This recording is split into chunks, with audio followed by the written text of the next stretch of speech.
53 বছর দেশের স্বাধীনতার বয়স, এ দেশ স্বাধীন হয়েছে 53 বছর। এর আগে 47-এর 14 আগস্ট 15 আগস্ট ভারত পাকিস্তান স্বাধীন হয়েছে। আমরা ব্রিটিশ বিরোধী আন্দোলন করে ব্রিটিশদেরকে তাড়াইছি। দেশ স্বাধীন হলো দুবার করে। বাংলাদেশ স্বাধীন হলো 53 বছর। 18 কোটি মুসলমানের দেশ হচ্ছে বাংলাদেশ।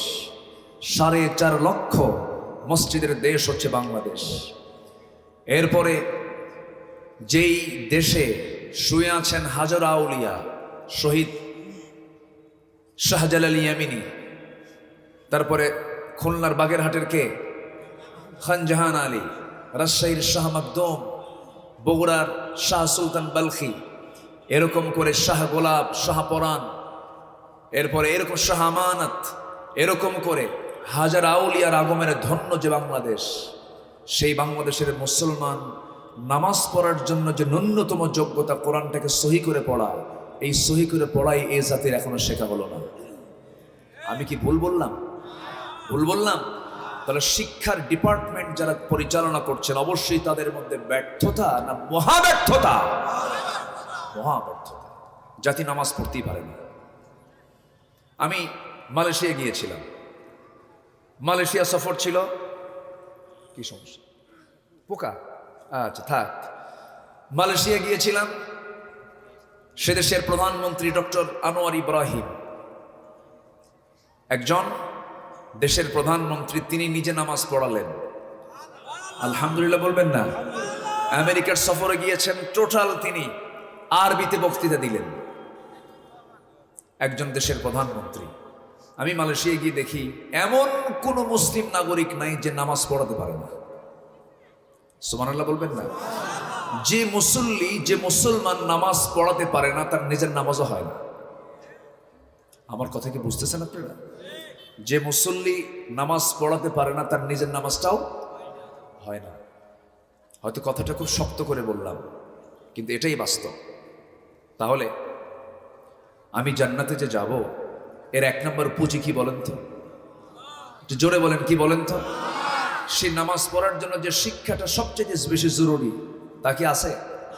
কোনো বিসিএস ক্যাডার, যিনি বিসিএস ভাইভা বোর্ডে অংশগ্রহণ করবেন, এই পর্যন্ত কোনো ভাইভা বোর্ডে কোনো এক্সামিনার, কোনো পরীক্ষক কি ওই ভাইভা বোর্ডে কোনো শিক্ষার্থীকে এমন জাতীয় প্রশ্ন করেছেন যে তুমি তো মুসলমান, তুমি নামাজ পড়ো, কোরআনে কারীমের যে কোনো একটা পৃষ্ঠা থেকে একটা তেলাওয়াত শোনাও, এমন প্রশ্ন মনে হয় হয়েছে বহু নাকি? বরঞ্চ সেই প্রশ্ন না করে বলেছে কি জানেন, এবার অস্কার পুরস্কার পাইছে কে? আর বিশ্বের সবচেয়ে বড় উইকেট কিপার কে?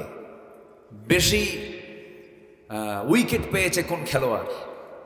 এটা হলো বিসিএস ভাইভা বোর্ডের প্রশ্ন। অথচ মুসলিম, অ্যাজ এ মুসলিম, কোরআন তেলাওয়াত করা, কোরআন থেকে কিছু প্রশ্ন আসার দরকার ছিল কি ছিল না? এই জাতীয় সিলেবাস যদি অন্তর্ভুক্ত হতো, গোটা দেশটা হয়ে যেত কোরআনের আয়নায় বিম্বিত, আল্লাহু আকবার, আলোকিত হয়ে যেত। কিন্তু তা তো নাই।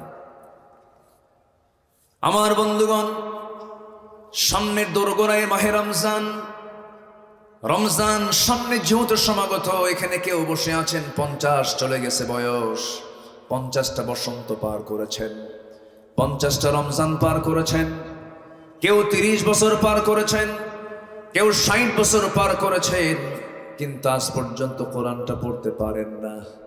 আমি সবার কাছে করজোড়ে মিনতি জানাই, আমি আমার এই নিজের হাতে মিনিমাম 5 বছর বয়সের শিশুকেও আমি দস্তার বান্দি দিয়েছি, 30 পারা কোরআন সে মুখস্থ করে নিয়েছে। যদি 5 বছর, 6 বছর, 7 বছর, 10 বছরের ছোট্ট ছোট্ট বাচ্চা যদি সিনার মধ্যে কোরআনটাকে সুন্দর করে তুলতে পারে, কিয়ামতের দিন আল্লাহ যে আপনাকে জ্ঞান দিয়েছেন, বুদ্ধি দিয়েছেন, এই বিবেকটাকে, এই বুদ্ধিটাকে, এই জ্ঞানটাকে আপনি কাজে না লাগায়া, কোরআন না শিখে যদি আল্লাহর সামনে হাজির হন, নিরাপদ না বিপদ? আসতে কয় নিরাপদ না বিপদ? শুধু বিপদ না মহাবিপদ? মহাবিপদ।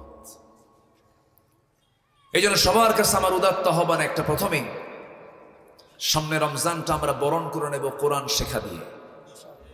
কেউ তো ইনশাআল্লাহ বলবেন না? এটা জোরে বলেন না। আমি দায়িত্ব দিয়ে যাচ্ছি বলে আপনারা মন খারাপ করতেছেন? কোরআন শুধু আলোচনা শুধু শুনলে ভালো লাগবে এই নিয়তে শুনবো না আমল করার নিয়তে শুনবো? আমল করার। হুজুরের সুরটা খুব ভালো, লাভ কি? হুজুর খুব সুন্দর ওয়াজ করলো, লাভ কি? আমি আমল করলাম না, তাহলে কি আমার এই ওয়াজ শুনে কোনো লাভ আছে? আমি আপনাকে একটা কাজ দিয়ে যাব। 1 নাম্বার, সেটা হলো কোরআন যারা শিখি নাই, সাধারণ মানে খুব মেধাবীও না খুব বোকাও না, এমন জাতীয় মেধার অধিকারী একজন মানুষ যদি কোরআনটাকে শিখতে যায়, সে 7 দিনে কোরআনটা সহি করে পড়তে পারবে। কয়দিনে বলেন? 7 দিনে সম্ভব। কিন্তু কিছু কিছু বুড়ো চাচা আছে বলে, হুজুর মুখই আসে না, পারি না। কিন্তু চাচাকে যখন বলা হয়, চাচা কোরআন তো মুখে আসে না, ভালো কথা, যশোর পৌরসভার সামনে আপনার যে 4 কাঠা জায়গা আছে, 4 কাঠা জায়গার দাগ নাম্বার কত? 93। কি কথা কি বুঝতেছেন? দেখে কিন্তু বলা লাগলো, ফাইল খোলাও লাগলো না, টনটনা মুখে ঠোঁটে 93 নম্বর। চাচা আপনি যশোর কোর্টে দেখি সোমবার বুধবার প্রত্যেক সপ্তাহে চলে যান, ফাইল একটা হাতে নিয়ে বয়স হতে হয়ে গেছে, সঙ্গে সঙ্গে বলে মামলাতে আছে কিছু জমাজমির মামলার কারণে অনেক সময় উকিল বসে না, উকিলকে বুঝ দিতে যায়। তাহলে বুড়ো চাচা উকিলকে বুঝ দেয়, দাগ নাম্বার টনটনা মুখস্থ, কিন্তু যখন বলা হয় চাচা আপনি একটু কোরআনটা পড়েন, বাবা মুখে আসে না। আছে কি না? আসতে বলবেন না, আসে না? নাই? আছে। তাহলে কি মুখে আসে না, না চেষ্টা নাই? চেষ্টা নাই। এই জন্য রমজান মাসকে আমরা কিসের মাস বলি বলেন তো? হ্যাঁ, ভালো করে বলবেন, রমজান মাসটাকে আমরা কিসের মাস বলি? না, কোরআনের ভাষায় বলতে হবে। কোরআন যা বলছে তাই আমি শুনবো, ঠিক আছে? রহমান, কোরআনের মাসকে কোরআন কি বলেছে? রমজানের মাসকে কোরআন কি বলেছে বলেন? কোরআনের মাস। কিসের মাস বলেন? রমজান মাস কিসের মাস? কোরআনের মাস। কোরআন নাজিল হয়েছে এই মাসে। আপনি বলেন রমজান, তুমি বলো, তোমার পরিচয় দাও, রমজান মাস তুমি কি? কোরআন বলে দিচ্ছে শাহরু রমাদানাল্লাযী উনজিলা ফীহিল কুরআন হুদাল লিন-নাসি ওয়া বায়িনাতিন মিনাল হুদা ওয়াল ফুরকান। জোরে বলুন আল্লাহু আকবার। রমজান মাস আল্লাযী, যাতে উনজিলা নাজিল করা হয়েছে, হুদাল লিন-নাস, মানুষের জন্য হেদায়েতের করে, ওয়া বায়িনাতিন মিনাল হুদা ওয়াল ফুরকান, সত্য মিথ্যার পার্থক্য সৃষ্টিকারী হয়ে করে আল্লাহ রাব্বুল আলামিন কোরআনটা এই মাসে নাজিল করেছেন। জোরে বলে সুবহানাল্লাহ। আমার বন্ধুগণ, তাহলে কোরআনের কারণে রমজানের দাম বেড়েছে, কাবার কারণে মক্কার দাম বেড়েছে, নবীর মাকবারার কারণে মদিনার দাম বেড়েছে, নামাজের কারণে ওযুর দাম বেড়েছে। নামাজ নাই, ওযুর দাম নাই, কাবা নাই, মক্কায় যাওয়ার প্রয়োজন ছিল না, নবীজির কবর নাই, মদিনার যাওয়ার প্রয়োজন ছিল না, তেমনি কোরআন নাজিল হয় নাই রমজান মাসে, এই মাসের তেমন বিশেষত্ব হতো না। তাহলে কোরআন নাজিলের কারণে যদি মাসটার দাম এত বেশি হয়ে যায়, সেই কোরআনটা পড়লে পরে, জানলে পরে, আমল করলে পরে সেই বান্দার দামটা আরো কত বেশি বেড়ে যায়। আমরা শিখবো, জোরে বলি ইনশাআল্লাহ। এখন শিখবো কেমনে, এটা আমরা প্ল্যান করে ফেলবো। শিক্ষক, হুজুর, যে যাই হোক, এখন প্রযুক্তির যুগ, অ্যাপস, তারপরে আপনার বিভিন্ন মাধ্যম দিয়ে এখন আপনার ওস্তাদ বহু। আপনি বলবেন যে আমার সমস্যা অসুবিধা, এই বলার কোনো সুযোগ নাই। ওস্তাদ হাতে হাতেও আছে না নাই? আসতে বলবেন না, আছে না নাই? আছে। মান জাদ্দা ওয়াজাদা, যে চেষ্টা করবে সে পেয়ে যাবে। আল্লাহ তাআলা বলছেন ওয়াল্লাযীনা জাহাদু ফীনা, যে আমার দিকে আসার জন্য চেষ্টা করে, লানাহদিয়ান্নাহুম সুবুলানা, আমি তার জন্য এক রাস্তা না, সুবুল সাবিলের বহুবচন, অসংখ্য রাস্তা বের করে দেব। তাহলে আমরা সবাইকে কোরআন শিখতে রাজি আছি? রমজান মাস হবে কোরআন শেখার মাস। কার কার দিকে হাত তুলে দেখান দেখি,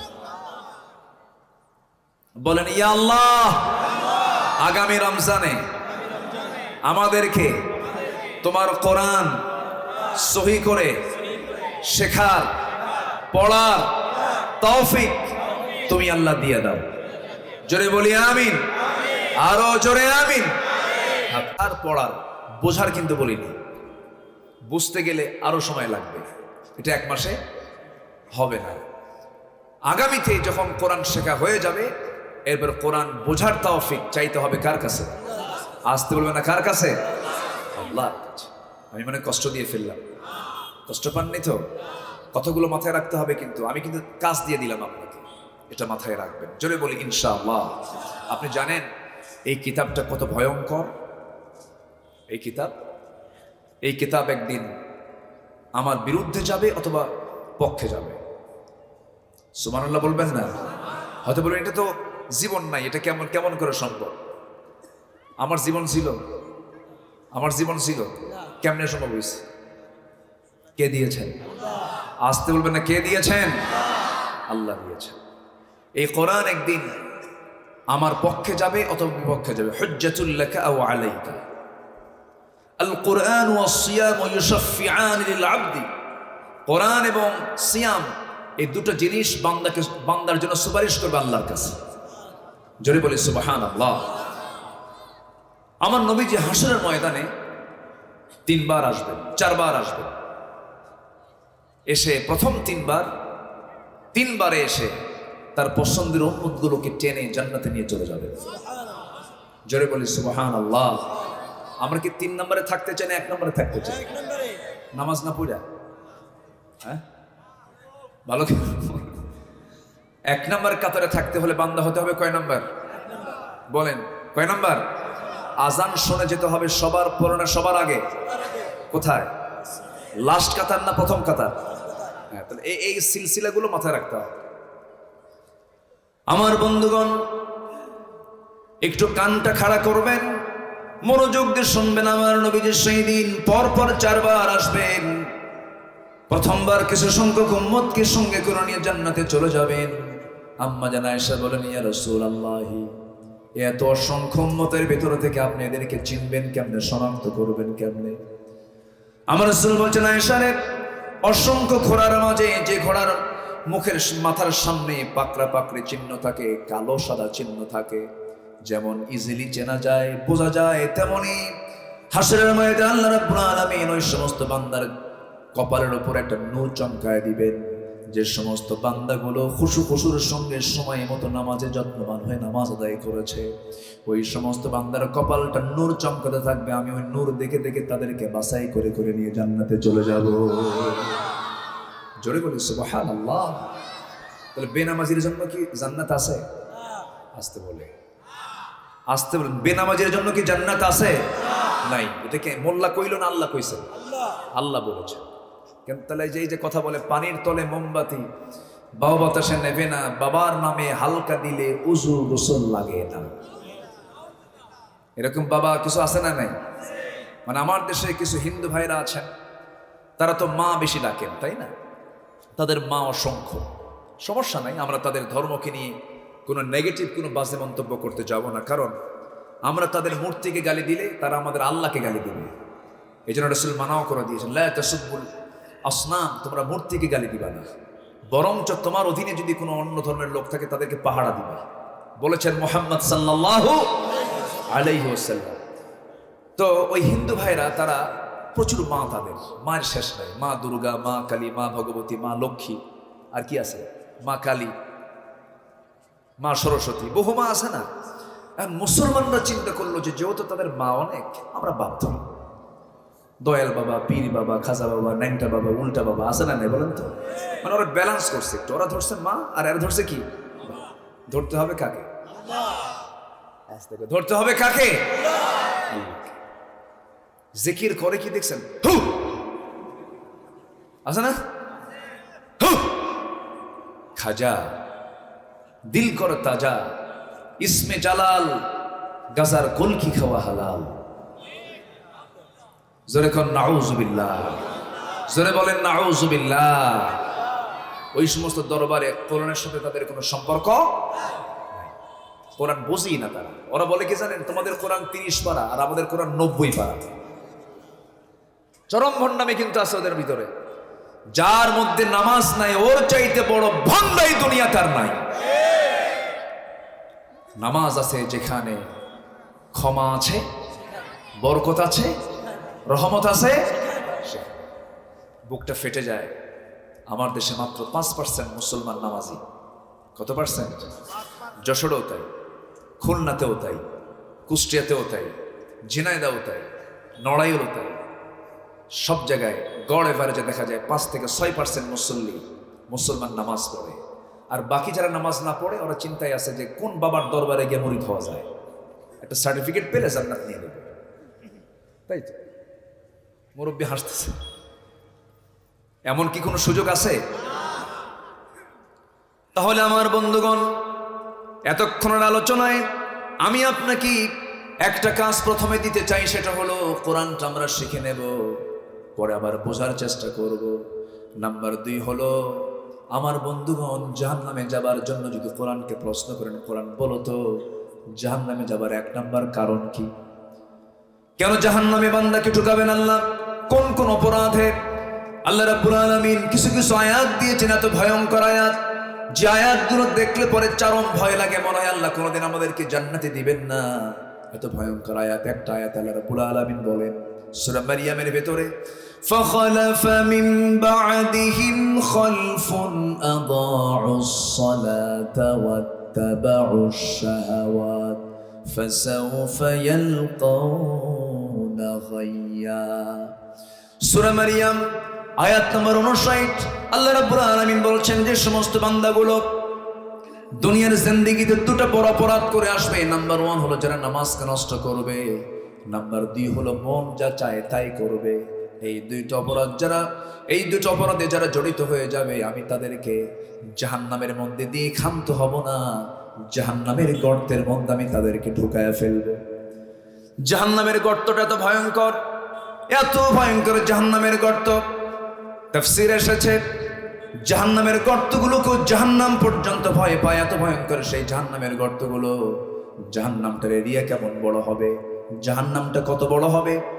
এই যে আমরা দিনের বেলা সূর্য দেখতে পাই আকাশের উপরে, আমাদের মাথার উপরে আমরা দেখতে পাই সূর্যটা। সূর্য যদিও দেখতে আমাদের চোখে প্লেটের মতো মনে হয়, কিন্তু ছোট্ট এই পৃথিবীকে আলোকিত করার জন্য 13 লক্ষ পৃথিবীর সমান আল্লাহ তাআলা একটা সূর্য বানাইছেন। জোরে কোন সুবহানাল্লাহ। কয় লক্ষ পৃথিবীর সমান? 13 লক্ষ পৃথিবীর সমান একটা সূর্য বানায়া এত ছোট একটা পৃথিবীকে তিনি আলোকিত করছেন। ওই বিশাল সূর্য যদি সমুদ্রের মুখে যদি ছেড়ে দেওয়া হয়, বাচ্চার মুখে চকলেট দিলে পরে যেমন 3-4 মিনিট পরে চকলেটটা মুখের ভিতরে নিঃশেষ হয়ে যায়, জাহান্নামের মধ্যে যদি এই বিশাল সূর্যকে ঢুকায় দেওয়া হয়, নিমিষেই সেই সূর্যটা জাহান্নামের মধ্যে হেরে যাবে। এত ভয়ঙ্কর জাহান্নাম। সেই জাহান্নামের মধ্যে আবার গর্ত আছে, সেই গর্তটা এত ভয়ঙ্কর। আমার বন্ধুগণ, সেই গর্তের মধ্যে তারা ঢুকবে যারা নামাজকে দুনিয়াতে নষ্ট করে ফেলেছে, নামাজ যারা পড়ে নাই, নামাজ যারা বাদ দিয়েছে। আল্লাহ সবচেয়ে বান্দার উপরে সবচেয়ে বেশি খেপে যান, রেগে যান কি? সাল্লে পড়ে বলে, নামাজ সাল্লে পড়ে। আমার বন্ধুগণ, প্রত্যেক রাতের শেষ রাতের সময় মুয়াজ্জিন যখন আযান দেয়, সেই সময় শয়তান প্রত্যেক বান্দার কাছে এসে ওয়াসওয়াসা দিয়ে থাকে, বলে আলাইকা লাইলুন তাবিল, আলাইকা লাইলুন তাবিল। শয়তান কিন্তু ওয়াজও করে, এসে সুন্দর করে ওয়াজ করে আর বলে তোর জন্য রাতটা অনেক লম্বা, ঘুমা ঘুমা, এরকম করে আদর করতে থাকে। শয়তান 3টা গিট মেরে দেয়। 3টা কি মেরে দেয়? গিট। এলাকে কি বলে? দড়ির গিরা।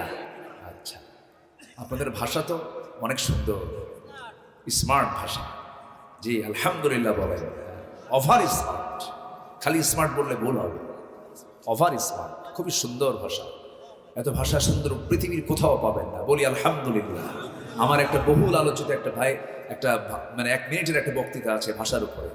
যশোর তো যশোরই, তাই না? একটা বক্তব্য আমার আছে, আমি পরে শুনলাম যেটা নাকি সবাই শুনেছে। তো এটা নিয়ামত আপনাদের জন্য, বলি আলহামদুলিল্লাহ। আপনার জন্ম যদি নোয়াখালী হইতো তাহলে কি হতো বলেন তো? আল্লাহ পাক বলতে পারেন, আল্লাহ ফাক। পানিরে হানি কয়, পানিরে কি কয়? হানি কয়। ছেলেকে বাপ বলতেছে, শোয়ার সময় হয়ে গেছে, ঘুমানোর সময় হয়ে গেছে, ছেলে ঘুমাচ্ছে না, বাপ রেগে উঠে বলতেছে, মুতিয়াই হুতিজা। কথা বোঝেন নাই?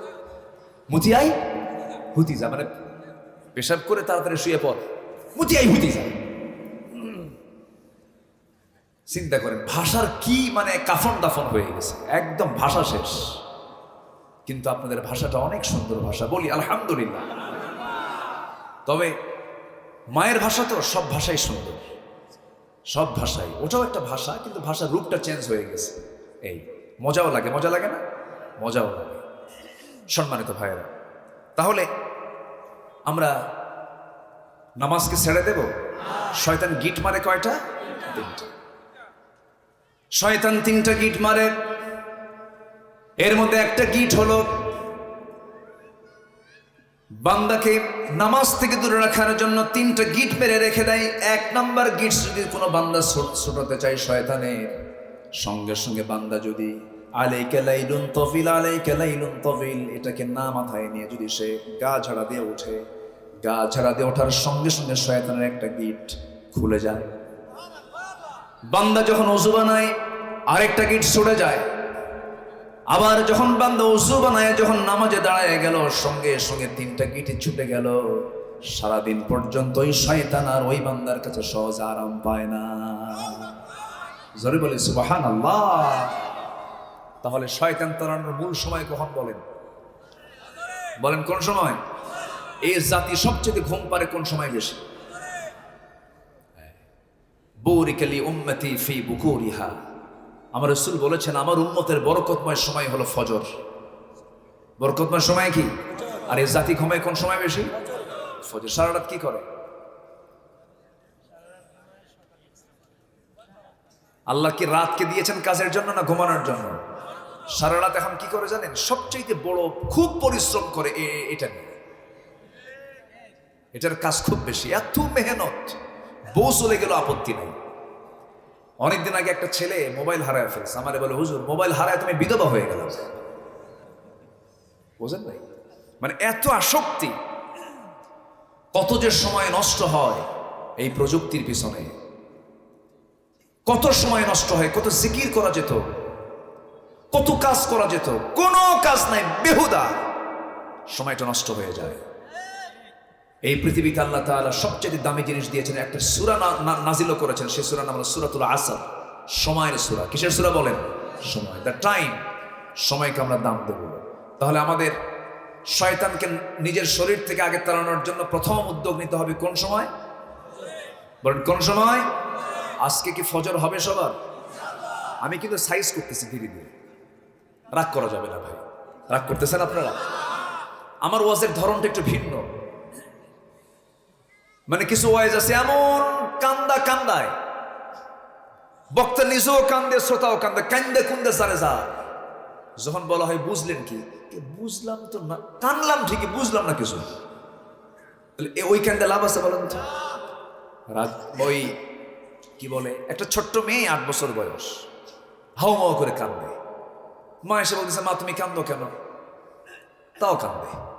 তো সন্তানের কান্না দেখে মা কে আর থাকে? মাও কান্দে। তো মা বেটির কান্না দেখে সব আশেপাশের প্রতিবেশী এরা এসে এই বাপ দুই মা মেয়ের কান্না দেখে এরাও কান্দে। কান্দি শেষে এসে এখন সবাই মিলে প্রশ্ন করছে, মা আমরা তো সবাই তোমার জন্য কান্দলাম, কিন্তু তুমি কান্দলা কেন? এটা তো বুঝলাম না আমরা। কান্নার কারণটা কি একটু বলো? বলছে কান্দলাম এই জন্য মা, আমার বয়স এখন 8 বছর। যখন আমার বয়স 18 বছর হবে তখন আমার বিয়ে হবে। বিয়ে হওয়ার পরে একটা বাচ্চা হবে, সেই বাচ্চাটা একটা ছেলে সন্তান হবে। ওর বয়স যখন 8 বছর হবে, ওই সময় যদি বাচ্চাটা মরে যায় আমি থাকবো কেমন? এই জন্য কান্না। কি কথা কি বুঝতেছেন? তাহলে কান্নার কোনো কারণ হলো? কাঁদতেই যদি হয় আমরা কাঁদবো কার কাছে? ওই ফজরে উঠে কাঁদবো। আমার কান্না কেউ শুনবে না, শুনবেন শুধু কে? আমার অভাব কেউ দূর করবেন, অভাব দূর করবেন কে? আমার আল্লাহ। তাহলে আমরা সিদ্ধান্ত নিলাম শয়তানের সারাদিনের প্রথম যে তার অপারেশন সেটা হলো গিট দিয়ে রাখে ঘুমন্ত অবস্থায়, ওই গিট ছুটাবো আমরা। দিন শুরু করব নামাজ দিয়ে, সেজদা দিয়া, আবার সুন্দর করে কোরআন তেলাওয়াত করব। যদি কোনো বান্দা ফজর নামাজটা জামাতে পড়ে, এশার নামাজটা যদি জামাত আদায় করতে পারে, গোটা রাত কিয়ামুল লাইল করলে যে সওয়াবটা হয়, আল্লাহ রাব্বুল আলামিন তার আমলনামায় সেই সওয়াব দিয়ে দেন। জোরে বলি সুবহানাল্লাহ, আরো জোরে বলি সুবহানাল্লাহ। আমার বন্ধুগণ, আরেকটা কারণ আল্লাহ রাব্বুল আলামিন বান্দাকে জাহান্নামের গর্তের মধ্যে ঢুকাবেন, সেটা হলো মন যা চায় তাই করা। মন যা চায় তাই কি করা যাবে নাকি? মন যা চায় তাই কি করা যাবে? আমাদের মন কি ভালো? আসতে কর, আমাদের মন ভালো? মন তো ভালো না, আমাদের মন খুব খারাপ। মন চায় অনেক কিছু। আচ্ছা, পুরুষ যারা বসে আছেন তাদের কি মন চায় না একটু মেয়েদের দিকে চায় থাকে? দেখেন, মানে মানে নজর মনে দেই না, মনে হয় ভাবসা মনে হয় কি বলেন, মন কি চায় কিনা বলেন? যদি পুরুষ হন তাহলে হবে চাবেন। বলেন, পুরুষ যারা আছে নারীর প্রতি কি তাকাতে মন চায় না? চায় কি না? চায়, মন তো চায়। তাকানো কি যাবে? পর নারীর দিকে তাকানো যাবে? তাকালে কি হবে? কে গুনাহ দেবেন? কার ভয়? তাহলে তাকাবো না কার ভয়ে? তাহলে মনের ট্রিটমেন্টটা আমি নিজেই করলাম, আমি তাকাচ্ছি না। আল্লাহ বললেন আমি তোকে মুজাহিদের সওয়াব দিয়ে দিব। যেরকম সুবহানাল্লাহ। তাহলে মন কিন্তু প্রথম চান্সে খারাপ কিছু চায়। মন চায় ওরে ঠকাই, মন চায় ওরে কেমনে প্যাসের মধ্যে ফেলবো, মন চায় কেমনে মিথ্যা কথা বলবো, কেমনে ঠকাবো। মন তো শুধু খারাপ কিছু চায়। কিন্তু মনটাকে আপনি যদি ট্রিটমেন্ট করতে পারেন, আল্লাহ বলছেন সেই হচ্ছে সবচেয়ে বড় সফল। যেরকম সুবহানাল্লাহ। قد أفلح من تزكى قد أفلح من تزكى وذكر اسم ربه فصلى। সে ব্যক্তি সফল যে ব্যক্তি নফসের ট্রিটমেন্ট করতে পেরেছে। জোরে বলি সুবহানাল্লাহ। আল্লাহ রাব্বুল আলামিন বলেন ওয়াত্তাবাউশ শাহাওয়াত, যারা নফসের দাসত্ব করে দুনিয়া থেকে বিদায় নিয়ে নেবে, আমি তাদেরকে জাহান্নামের গর্তের মধ্যে ঢুকায় ফেলবো। মন যা চায় তা করা যাবে না। মন চায় আমার আইন দিয়ে আমি দেশ চালাবো, তা হবে না। মন আপনার চাইবে হবে না, কারণ আল্লাহ বলছেন তোর আইন দিয়ে নয়, আমি আল্লাহ আমার আইন দিয়ে তোর দেশ চালাতে হবে। জোরে বলেন ঠিক কিনা? মন যা চায় তাই করা যাবে না। আল্লাহ রাব্বুল আলামিন সূরাতুল আহজাবের 35 নম্বর আয়াত আমি একটু মিলায় দিচ্ছি। আগের থেকে যোগসূত্র মিলায় দিয়ে আয়াতের সঙ্গে আমি ঢুকে যাচ্ছি, আয়াতের সঙ্গে মিলায় দিয়ে আমি আয়াতের গভীরে আস্তে আস্তে চলে যাচ্ছি। আমার বন্ধু আল্লাহ রাব্বুল আলামিন বান্দাকে ডাক দিয়ে বলছেন, বান্দারে 10টা গুণে গুণান্বিত যদি হতে পারো, আমি তোমাকে 2টা পুরস্কার দিয়ে দেব। 1 নম্বর হলো সাধারণ ক্ষমা, আর আমি তোমার জন্য বিশাল বড় পুরস্কার আমি জান্নাত রেখে দিয়েছি। 10 কাজে কয় পুরস্কার? 10 কাজের কয় পুরস্কার? একটা হলো ক্ষমা। একটা কি? ক্ষমা। কে করে দিবেন? কে করে দিবেন? আর জান্নাত কে দিয়ে দিবেন? সবাই কি জান্নাত নিতে চান? জান্নাত ছোট না বড়? পৃথিবী বড় না জান্নাত বড়? সর্বনিম্ন জান্নাত হলো 10টা পৃথিবীর মতো একটা জান্নাত। কয়টা পৃথিবী বলেন? ছোটখাটো হয়ে গেল মনে হয়। আমি আগে চিন্তা করতাম, হানিফ ভাই, চেয়ারম্যান ভাই, আমি আগে চিন্তা করতাম, চেয়ারম্যান ভাই, আমি আগে চিন্তা করতাম, ছোটবেলা ওয়াজ শুনতাম তো, আগে তো এত বুঝিনি। আব্বাকে বলতাম, আব্বা এই যে বক্তা যে ওয়াজ করতেছে, একটা লোককে সর্বনিম্ন 10টা পৃথিবীর মতো একটা জান্নাত দেওয়া হবে, এত জায়গা কো? এটা ব্রেনে খেলতো না। এত জায়গা আল্লাহ কোথায় রাখছে? এই জনে জনে, তাও নিম্ন জান্নাত হলো 10টা পৃথিবীর মতো একটা জান্নাত, এত জায়গা কোথায়? পরে একটু আকাশ নিয়ে, আল্লাহ তাআলা তো আকাশ নিয়ে গবেষণা করতে বলেছেন, সমুদ্র নিয়ে গবেষণা করতে বলেছেন। তো আকাশের দিকে তাকায় দেখি আল্লাহ আরো মানে 10টা পৃথিবী আরো কম মনে হচ্ছে আমার কাছে। আল্লাহু আকবার। এত জায়গা আল্লাহর আছে। কেমন করে দেখেন, আমরা যেখানে বসে আছি এখান থেকে সূর্য যে আমরা দেখতে পাই, সূর্য কি আসলেই এরকম দূরে না আরো দূরে? এই সূর্য যদি এত বড় হয় পৃথিবী থেকে 13 লক্ষ গুণ, তাও অনুমান আন্দাজ। তারকাগুলো যে ওই তারার কি বলে চাঁদের পিছনে যে তারকাগুলো রাতের বেলা দেখি, ওগুলো কি জোনাকির মতো ছোট ছোট? এক একটা তারকা আছে, ব্যাটেল জুইস একটা তারকা আছে, যে তারকা সূর্যের চাইতেও 33 কোটি গুণ বড়। কয়টা তারা? তারা কি একটা?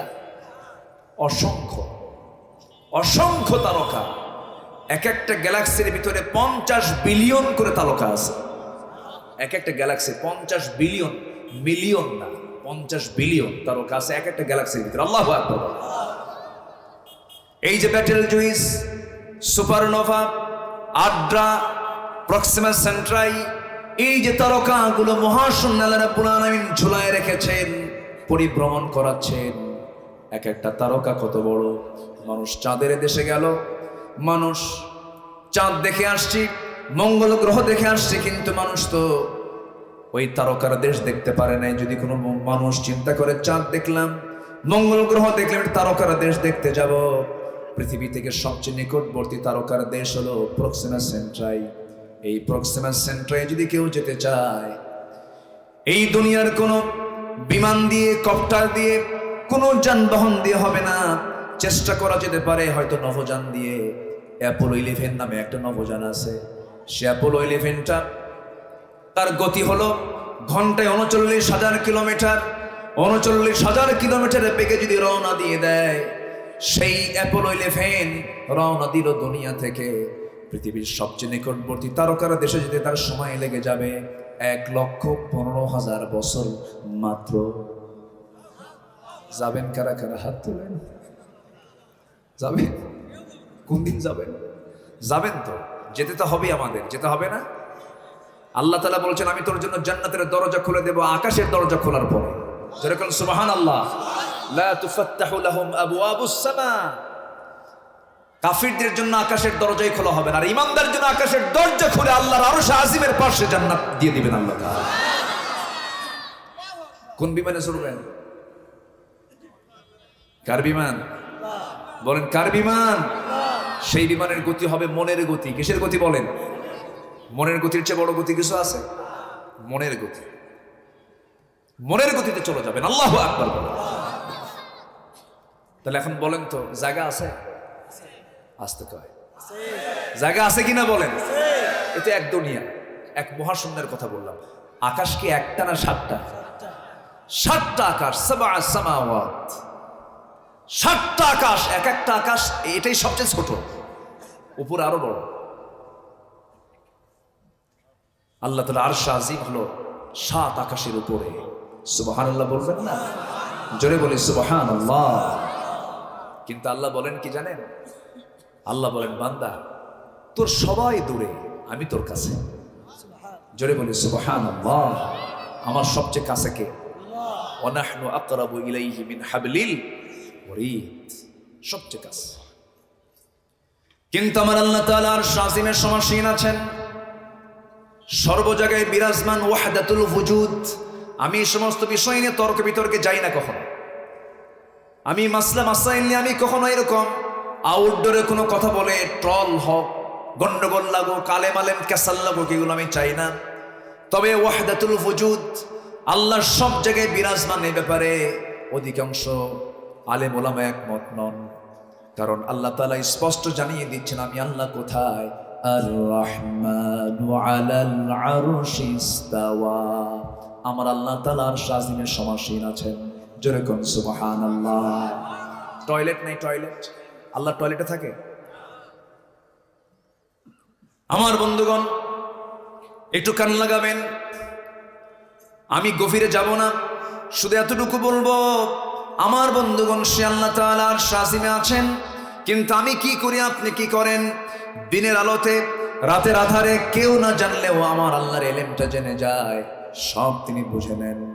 আমার বন্ধুগণ আজকের এই প্রযুক্তির যুগে আরো সহজ হয়ে গেছে।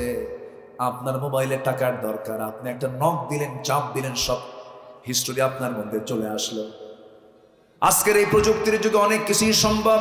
আমার আল্লাহর ফেরেশতা আছে না নাই? আসতে বলবেন না, আছে না নাই? সব তারা অটো রেকর্ড করছে। আগে হুজুররা ওয়াজ করতো, যখন যা আমল নামার ডান হাতে দেওয়া হবে, বাম হাতে দেওয়া হবে, নাস্তিকরা বলতো হুজুররা কি কয়, এতগুলো খাতা নিয়ে চলবে কেমনে? এখন উত্তর দিবি না? এখন উত্তর দে। এখন তার আমল নামার তো আর খাতা লাগে না, এখন কি লাগে? সব মেমোরি। সব কি মেমোরি? 50 কেন 50টা ঘরের মধ্যে যে কাগজপাতি আছে, যে হিসাব আছে, একটা মেমোরির মধ্যে তার চেয়ে বেশি থেকে যায়। এখন তার কেউ প্রশ্ন করেন, আল্লাহ তাআলা ঝুলায় দিবেন, আমল নামা ঝুলায় দিবেন প্রত্যেক বান্দার কাঁধে, বুকে, অথবা ডান হাতে বাম হাতে ঝুলায় দিয়ে বলবেন, ইকরা কিতাবাকা কাফা বিনাফসিকা আল-ইয়াওমা আলাইকা হাসিবা। পাঠ করো তোমার আমলনামা, ল্যাপটপ অন কর, তোর পার্সোনাল ল্যাপটপ অন কর, দেখ জন্ম থেকে মৃত্যু পর্যন্ত তুই কোন ওয়াকাম কুকাম গুলো করছিস, দেখ সম্ভব কিনা, জনজনে আল্লাহ তাআলা দিতে পারবেন কিনা। মানুষের সামান্য ব্রেন দিয়ে যদি করা যায়, আল্লাহ কি করতে পারেন না? ইউরোপ আমেরিকার দিকে যান, ইউরোপ আমেরিকায় ক্রাইম নাই কেন? ওরা কি মানুষ ভালো ভাবতেছেন?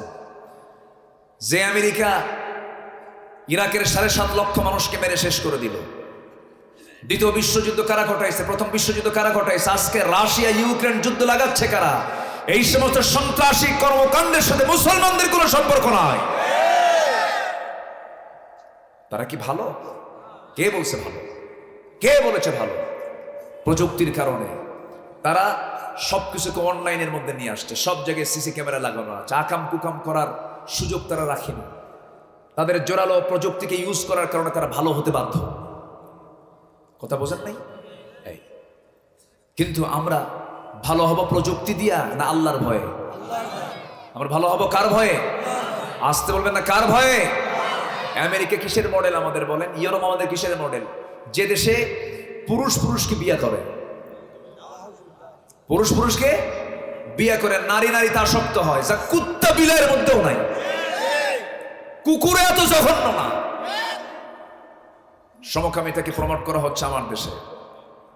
আবার ওইদিকে ঋষি সোনাক অবশ্য বলেছেন, ইংল্যান্ডের যিনি ব্রিটেনের প্রধানমন্ত্রী, তিনি বলেছেন a man is a man, A women is a women, that's just a common sense.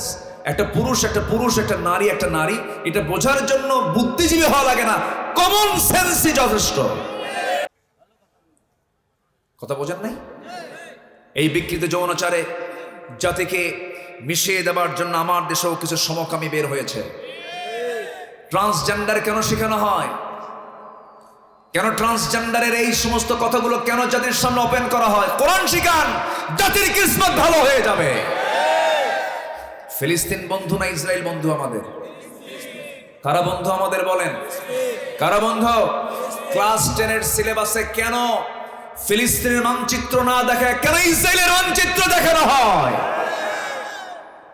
Israel কি বৈধ না অবৈধ? ওরা কি বৈধ না অবৈধ? ভাড়াটিয়া কখনো বাড়িওয়ালা হয়? ওরা ছিল ভাড়াটিয়া, এখন হয়ে গেছে কি বাড়িওয়ালা। অনেক কথা তো ছিল, শর্ট করে আমাকে বলতে হচ্ছে। তাহলে আমাদের শত্রু চেনার দরকার আছে না নাই? যারা সমকামিতাকে প্রমোট করে, যারা পাপকে প্রমোট করে, যারা মদের বোতল নিয়ে বসে থাকে, যারা জেনার কারবারে উৎসাহ দেয়, যারা কাম কুকাম করে বেড়ায়, যারা নামাজ পড়ে না, তারা কি আমার বন্ধু হতে পারে? মদ খায় কারা বলেন? আমাদের দেশে যে মদ খায় না, মদ বানানো হয় না। খুলনা ডিভিশনে মদের ফ্যাক্টরিও আছে, কেরুয়ান কম, দর্শনা, চুয়াডাঙ্গা। গত বছর মার্শাল্লাহ মদ বিক্রি করে কয়েক কোটি টাকা লাভ হয়েছে, আলহামদুলিল্লাহ। আলহামদুলিল্লাহ খান নাই? ও নাউজুবিল্লাহ কইছেন? আচ্ছা ঠিক আছে। মদের বোতল কিন্তু বিক্রি হয়, মদ বেচে আবার খায়। এরা আবার রমজান আসলে পরে ওমরায় যায়, সারা বছর মদের কারবার করে মদ খায়, আবার কোথায় যায়? ওমরায়। টাকা পয়সা আছে তো, বোঝেন না? যায়া 30 দিন চিন্তা করে, 11 মাস আকাম কুকাম করছে, আর 1 মাস কোনো আকাম কুকাম করবো না, একেবারে শীত হয়ে পড়ে থাকবো আল্লাহর ঘরে। সবে কদর, কিয়ামুল লাইল, রোজা, 5 ওয়াক্ত একদম জামাতের সাথে নামাজ। মনে মনে চিন্তা করে যে যেহেতু এখানকার 1 রাকাত সাধারণ মসজিদের 1 লক্ষ রাকাতের সওয়াব হবে এখানকার 1 রাকাত পড়লে, এত সওয়াব। 1 মাস একেবারে ভালো করে প্যাকেজটা নিয়ে চলে যাব, অন্তত 11 মাস যেন কাভার হয় 1 মাসের ইবাদত দিয়ে। কি কথা কি বুঝতেছেন আপনারা? আবার হুজুর একটা ভাড়া করে নিয়ে যায়, হুজুর এমন দোয়া দিবেন যেন দোয়ার ঠেলায় আমি জান্নাত পার হয়ে জাহান্নামে যাই। যা তুই জাহান্নামে। আসলো সারা মাস জিকির আজগার কইরা, এহরাম টেহরামের কাপড় টাপড় পইরা, এহরাম করে তোয়াফ টোয়াফ কইরা, সাইটাই করে, ওমরা হজ কইরা, রমজান মাস কিয়ামুল লাইল করে, ইতিকাফ করে, দেশে এসে ঈদের দিন সন্ধ্যাবেলায় মদ 3 বোতল খায় শীত হয়ে পড়ে আছে। এরকম টাইপের কিছু লোক আছে না নাই? আসতে বলবেন না, আছে না নাই? এমন পাপী কি জান্নাত পাবে? এমন পাপী কি জান্নাত পাবে? আল্লাহ তাআলা আগে বলছেন, আগে পাপ ছাড়। আগে কি ছাড়? আপনার নফল নামাজ নাই, বড় কোনো ক্ষতির কারণ না। আপনার তাহাজ্জুদ মিস, বড় কোনো ক্ষতির কারণ না। কিন্তু আপনি বড় গুনাহ শিরক ছেড়েছেন, বড় গুনাহ বিদআত ছেড়েছেন, বড় গুনাহ বাপ-মার সঙ্গে আপনি নাফরমানি না করে বাপ-মার খেদমত করেছেন। আপনার জন্য এটাই প্লাস, এটা আপনাকে জান্নাতে নিয়ে চলে যাবে। কষ্ট পাচ্ছেন? আমার আপনার জন্য এখন নাম্বার 3 আমি আপনাদেরকে বলছি, সেটা হলো আমরা আমাদের চ্যালেঞ্জ হবে আমরা পাপ কাজে জড়াবো না। সবাইকে রাজি আছেন? সবাইকে রাজি আছেন? জোরে বলি ইনশাআল্লাহ পাপের দিকে যাব।